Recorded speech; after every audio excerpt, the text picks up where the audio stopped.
আসসালামু আলাইকুম রহমতুল্লাহি সম্মানিত দর্শক, বর্তমান অন্তর্বর্তীকালীন সরকারের পক্ষ থেকে আওয়ামী লীগের সকল রাজনৈতিক কর্মকাণ্ডকে নিষিদ্ধ করা হয়েছে। ছাত্র এবং জনতার গণ দাবির মুখে এই সিদ্ধান্ত নিতে সরকার বাধ্য হয়েছে, এরকম একটা দৃশ্য আমরা রাজপথে দেখতে পেয়েছি। ছাত্র জনতা বলতে এনসিপি এবং জামাত ইসলামী, তাদের কর্মী এবং সমর্থক, তার সঙ্গে সঙ্গে অন্যান্য তাদেরকে যারা সমর্থন করেন, রাজনৈতিক দল মত যারা আছেন, তারা অনেকেই প্রথমে যমুনাতে সেই শুক্রবার দিন তারা সমাবেশ করে যমুনার সামনে, ডক্টর ইউনূসের বাসার সামনে তারা তাদের দাবি জানাতে থাকে এবং সেখান থেকে তারা আবার শাহবাগের দিকে চলে যায়। তো যমুনা থেকে যেভাবে তারা শাহবাগের দিকে চলে গিয়েছিল এবং তাদের যে আরেকটি স্থান রয়েছে ঢাকা বিশ্ববিদ্যালয়ের রাজু ভাস্কর্য, সেখান থেকে আবার সম্মিলিত হয়ে বা একত্র হয়ে তারা শাহবাগের বিস্তীর্ণ এলাকা ঘেরাও করে। ভিতরে কত লোক ছিল তা আমরা বলতে পারবো না। তবে আমি যখন কালকে রাত 9:30 পর্যন্ত মানে ঢাকার রাজপথে ছিলাম, টেলিভিশন টকশোতে গিয়েছি, তখন যেটা দেখলাম যে একদিকে কাঁটাবন, এখানে কাঁটাতারের বেড়া দিয়ে সেখানে বন্ধ করে দেওয়া হয়েছে। বিশ্ববিদ্যালয়ের ওই এলাকা তো বন্ধ আছেই এবং ওখানে কেউ ঢুকছে না। অপরদিকে মৎস্য ভবন, তাহলে কাঁটাবন থেকে মৎস্য ভবন। আবার এইদিকে ইন্টারকন্টিনেন্টাল শুধু নয়, পার হয়ে একেবারে বাংলা মোটর পর্যন্ত বন্ধ করে দেওয়া হয়েছিল। ভিতরে কারা গিয়েছেন, কতজন ছিলেন, হাজার ছিলেন, লাখ ছিলেন না কোটি ছিলেন, সেটি প্রশ্ন নয়। কিন্তু যে বিস্তীর্ণ এলাকায় কাঁটাতারের বেড়া দিয়ে অবরোধ তৈরি করা হয়েছিল, তাতে অবস্থার দৃষ্টে মনে হচ্ছিল যে কম করে হলেও 10 লাখ 20 লাখ লোক সেখানে জড়ো হয়েছিল। কিন্তু আমরা টেলিভিশনে যে খবর দেখেছি বা যেভাবে জনসমাগম দেখেছি, তাতে এটা কি 2000 ছিল না 2 লাখ ছিল, এটা যারা দেখেছেন তারাই এটা বুঝে নেবেন। ফলে কি হলো যে বিশাল আয়োজন, এই আয়োজনের সঙ্গে সরকারের মদত ছিল এবং এটি সরকারের একটা সাজানো নাটক, এটা অনেকেই বলার চেষ্টা করেছে। এর কারণ হলো এখানে এই অবরোধগুলো তৈরি করা হয়েছে, এখানে সরকারের একটা গ্রিন সিগন্যাল ছিল। তারপরে যখন যমুনার সামনে ছাত্ররা জনতারা আন্দোলন করার চেষ্টা করলো, তখন সেখান থেকে তাদেরকে পানি খাওয়ানোর জন্য, তাদের উপর ঠান্ডা পানির ছিটা দেওয়ার জন্য সিটি কর্পোরেশনের যে মেহমানদারি, এটি এই বাংলাদেশে নজিরবিহীন ঘটনা।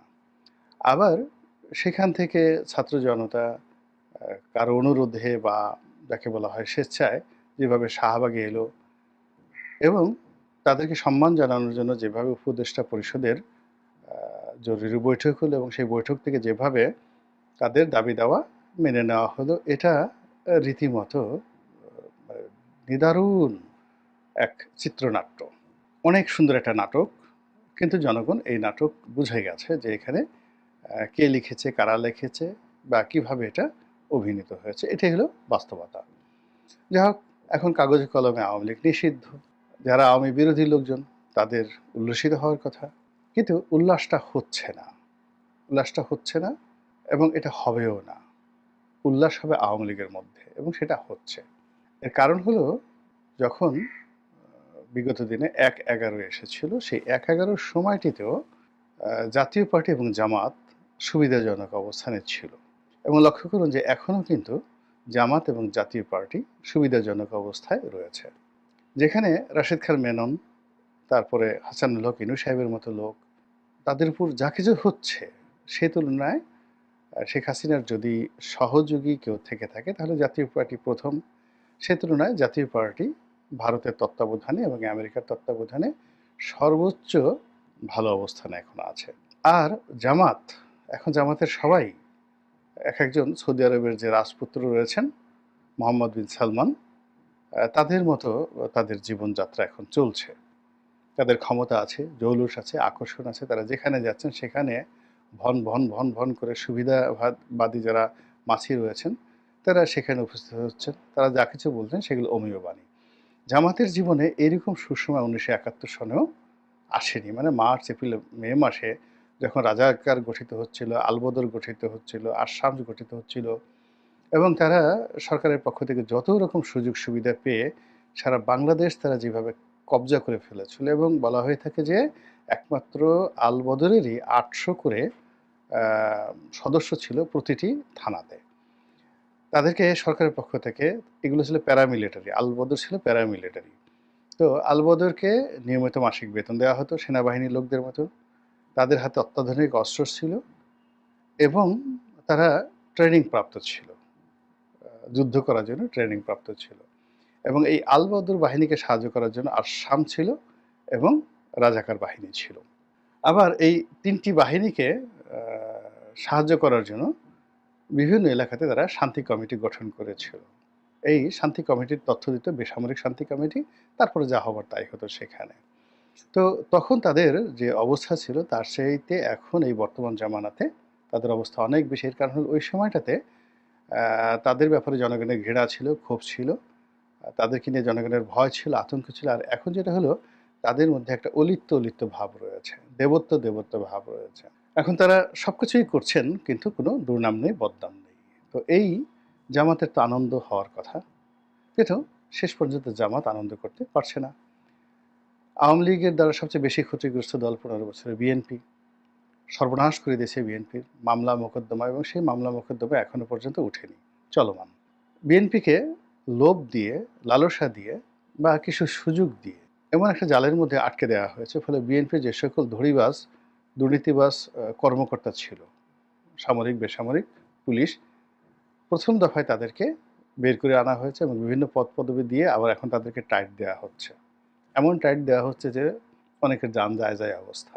তারপর বিএনপির যে সকল চাঁদাবাজ রয়েছে তাদেরকে আকৃষ্ট করার জন্য জেলখানা খালি করে দিয়ে একেবারে সমস্ত ক্রিমিনালদেরকে বের করে দেওয়া হয়েছে এবং এই সকল ক্রিমিনালরা বিভিন্ন এলাকা থেকে দখল নিয়েছে এবং তারা যে কাজটি করেছে, প্রথমত তারা বিএনপিকে তাদের সাবস্টিটিউট পাওয়ার হিসেবে তারা নিয়েছে, আর সেকেন্ডলি তারা আওয়ামী লীগের যে সকল ধনাঢ্য লোকজন রয়েছেন তাদেরকেও ওখানে এস্টাবলিশ করে দিয়ে একটা সাম্রাজ্য গড়ে তুলে পুরো এলাকাতে যে ত্রাসের এবং সন্ত্রাসের রাজ্য কায়েম করেছে, যার পুরো দায় দায়িত্ব BNP, but it is pre planned and well designed.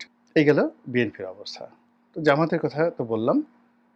এনসিপিরও একই অবস্থা। এনসিপি গঠন করার পর থেকে তারা অনেক কিছু আশা করেছিল, চেষ্টা করেছিল, কিন্তু সেই জিনিসগুলো তারা পারছে না। ফলে এখন তাদেরকে বিভিন্ন মহলের, বিভিন্ন এজেন্সির কথা অনুযায়ী কাজকর্ম করতে হচ্ছে। এনিওয়ে, এই যে আওয়ামী লীগ নিষিদ্ধকরণের যে প্রক্রিয়াটি, এটি কাদের মাথা থেকে এসেছে, কেন এসেছে, কিভাবে এসেছে, আওয়ামী লীগকে পুনর্বাসন করার জন্য, শেখ হাসিনাকে রক্ষা করার জন্য, নাকি আওয়ামী লীগ ধ্বংস করার জন্য, শেখ হাসিনাকে শিক্ষা দেওয়ার জন্য, সেটা সময় আসলে বোঝা যাবে। কিন্তু ব্যবস্থা হলো বা অবস্থা হলো, এই প্রক্রিয়ার ফলে অন্যান্য অনেকের কপাল পুড়বে, কিন্তু শেখ হাসিনার এবং শেখ পরিবারের কপালে রীতিমতো চন্দনের, তাদের বৃহস্পতি এখন তুঙ্গে। এই কারণে তুঙ্গে যে ১/১১ সময়টিতে বিএনপি এবং আওয়ামী লীগ এই দুটো দলকে -2 ফর্মুলাতে ফেলে দেওয়া হয়েছিল এবং এই দুটো দলের পরিবারতন্ত্র, অর্থাৎ জিয়া পরিবার এবং বঙ্গবন্ধু পরিবারকে টার্গেট করে তৎকালীন সামরিক শাসকরা যে কাজকর্ম করেছে, তাতে প্রথমত এই দুটো পরিবার শেষ হতে বসেছিল, দ্বিতীয়ত এই দুটো পরিবারের যে প্রভাবযুক্ত দল বিএনপি এবং আওয়ামী লীগ, এখানে শেখ পরিবারের বাইরে, জিয়া পরিবারের বাইরে লোকজন এনে এই দুটো দলকে ওন করার চেষ্টা করা হয়েছিল। বিএনপি সংস্কারবাদী এবং আওয়ামী লীগের সংস্কারবাদী, যা নিয়ে প্রায় ১ বছর টানা হেঁচড়া চলেছে, কিন্তু শেষ হয়নি, সফল হয়নি। কিন্তু পুরো দুটো দলের মধ্যে যে কমপ্লেক্স তৈরি হয়েছে, আওয়ামী লীগ ১৫ বছর ক্ষমতায় থেকেও সেই কমপ্লেক্স থেকে এখনও মুক্ত হতে পারেনি। সংস্কারবাদীদের নাম শুনলে তাদের মাথা খারাপ হয়ে যায়, আর বিএনপির অবস্থাও একই। বিএনপির ওই সময়টাতে যারা সংস্কারবাদী হিসেবে নাম লিখিয়েছিল, এখনও পর্যন্ত বিএনপি তাদেরকে গ্রহণ করতে পারেনি। গেল এই ঘটনা। তো এবার যখন এই অন্তর্বর্তীকালীন সরকার এলো, তখন তো মানুষ প্রথমে বুঝতে পারেনি এটি বিপ্লবী সরকার, এটা গণতান্ত্রিক সরকার। কিন্তু ধীরে ধীরে এখন মানুষ সবাই বুঝতে পেরেছে যে এর পিছনে অনেক দৃশ্য আছে, অনেক খেলা আছে এবং খেলা এখন অনেক বাকি আছে। এটা এখন সবাই বুঝতে পারছে। বুঝতে পারছে যে এখানে অনেক লোক আছে যাদেরকে আমরা মাস্টার মাইন্ড হিসেবে জেনেছি, কিন্তু এই মাস্টার মাইন্ডের আবার মাস্টার মাইন্ড আছে। সামনে যাদেরকে আমরা নৃত্য করতে দেখি, এরা আসলে নৃত্য শিল্পী নয়, তারা পুতুল। পেছনে আরও অনেক বড় শিল্পী রয়েছে, কলাকুশলী রয়েছে, স্ক্রিপ্ট রাইটার রয়েছে। তো এই অবস্থায় আরও একটি ১-১১, আরও একটি -2, এ সকল বিষয়ে যে আলাপ আলোচনা হচ্ছিল, এই আলাপ আলোচনায় অতীতের অভিজ্ঞতার কারণে বিএনপি এবং আওয়ামী লীগ ২ দলের মধ্যে কিন্তু একটা ভয় ছিল। যেহেতু সবার আগে এখানে পরাজিত মানে দল হিসেবে আওয়ামী লীগ সম্মুখে চলে আসছে, ফলে অত্যাচারের যে স্টিম রোলার তাদের উপর আসবে, তাদের উপর খড়গ চলবে এবং তাদের উপরই -1 প্রথম চালনা করা হবে এবং সেভাবে কিন্তু সবকিছু এগোচ্ছিল। তো সেক্ষেত্রে ওই আগের মতো দুটো টার্গেট, আওয়ামী লীগকে রিফাইন্ড আওয়ামী লীগ করে সেখানে নতুন কাউকে বসানো, গ্রুপ অফ পিপলকে বসানো এবং বিভিন্ন সময় বিভিন্ন নাম দেওয়া হয়েছে। অর্থাৎ Awami League will be owned by the another person or group of person control by the interim government. এটা হলো মানে পরিকল্পনা।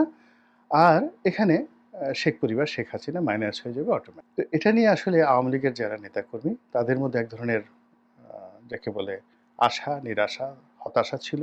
এবং আওয়ামী লীগ যদি আবার রিভাইভ হয়, সেক্ষেত্রে যারা সাধারণ নেতাকর্মী, লাখ লাখ কোটি কোটি নেতাকর্মী, তারা এখানে আসবে। আওয়ামী লীগের অফিস খুলে দেওয়া হলো, সব অফিস, এবং সেখানে যদি আওয়ামী লীগের মোটামুটি নাম আছে এরকম কোনো কাউকে বসিয়ে দেওয়া হতো, ধরুন আইভিকে যদি বসায় দেওয়া হতো, তো আইভি, সাবের হোসেন চৌধুরী, তারপরে ব্যারিস্টার রফিকুল ইসলাম বীরুত্তম, তারপরে ধরুন তোফায়েল আহমেদ, উনি খুবই অসুস্থ, তারপর ধরুন ওনার নাম তোফায়েল আহমেদ সাহেব আছেন, এরপরে অ্যাডভোকেট আব্দুল হামিদ সাহেব আছেন, এরকম আরও অনেকের নাম বলা যেতে পারে যাদের রেপুটেশন হচ্ছে। ওই যে মান্নান সাহেব আছেন, তারপরে যাকে বলা হয় অন্তত ১০০ লোক আওয়ামী লীগের মন্ত্রী এমপি আছে যাদের আসলে কোনো দুর্নাম বদনাম নেই। তো তারা সরকারের সঙ্গে একটা সমঝোতা করে আওয়ামী লীগ নাম নিয়ে ৩টে অফিস খুলল, সুধার সদন খুলল, সরকারই রেডি করে দিল। তারপর আওয়ামী লীগের বঙ্গবন্ধু এভিনিউ অফিস খুলল এবং এখানে কিন্তু লক্ষ লক্ষ নেতাকর্মীদের ঢল নামবে আওয়ামী লীগের ব্যানারে। এবং এটা যদি কিছুদিন চলতে দেওয়া হতো এবং তাদেরকে কিছু সুযোগ সুবিধা দেওয়া হতো, তাহলে শেখ পরিবারের নাম এবং মানে আওয়ামী লীগের যে নতুন যে প্রত্যাবর্তন, সেখান থেকে শেখ হাসিনা এবং শেখ পরিবারের নাম স্বয়ংক্রিয়ভাবে মুছে যেত। এটা শেখ হাসিনাকে ভীষণভাবে কিন্তু ভাবিয়ে তুলেছিল। কিন্তু এখন এই যে আওয়ামী লীগ নিষিদ্ধ হওয়ার ফল, যদি মানে একেবারে আকাশ থেকে জিব্রাইল এসেও নতুন একটা নাম দিয়ে বলে, এই নামটি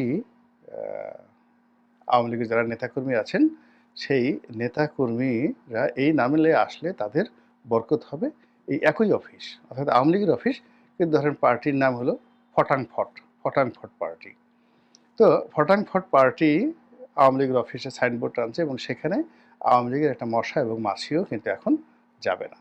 ফলে কি হলো, এই আওয়ামী লীগ নিষিদ্ধ হওয়ার ফলে আপাতত -1, শেখ হাসিনা মাইনাস এবং শেখ পরিবার মাইনাস, এই প্রকল্পটি একেবারে চিরদিনের জন্য অ্যাবান্ডেন্ট হয়ে গেল।